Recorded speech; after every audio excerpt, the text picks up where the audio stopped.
Hello Brian, আসসালামু আলাইকুম। সবাই কেমন আছেন? আশা করছি ভালো আছেন। আমার তরফ থেকে সকলকে আপনাদেরকে জুম্মা মোবারক। তো আজকে আমি তৈরি করা দেখাবো সাবুর রসমালাই। তো কিভাবে তৈরি করি দেখাই, চলুন।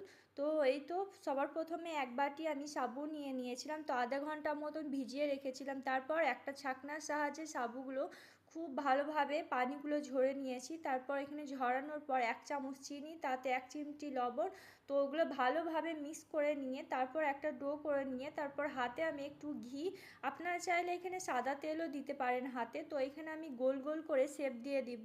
তো আপনারা চাইলে এখানে লম্বা শেপ দিতেও পারেন, তো আমি এখানে গোল শেপ দিয়েছি। তো সবগুলো গোল গোল করে নিব। তো চলুন, এখানে গোল গোল করে নিয়েছি। তো এই তো দেখুন। তারপর এখানে আমি কড়াইতে 1 গ্লাস দুধ দিয়ে তারপর এখানে 1 প্যাকেট দুধ পাউডারও দিয়েছি।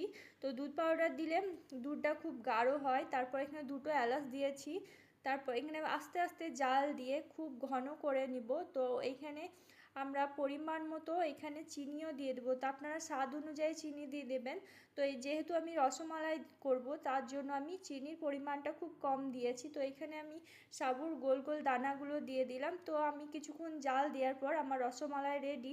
তো যদি আমার ভিডিওগুলো ভালো লাগে তো প্লিজ চ্যানেলটিকে সাবস্ক্রাইব করে নিজের নামটি কমেন্টে লিখে জানান।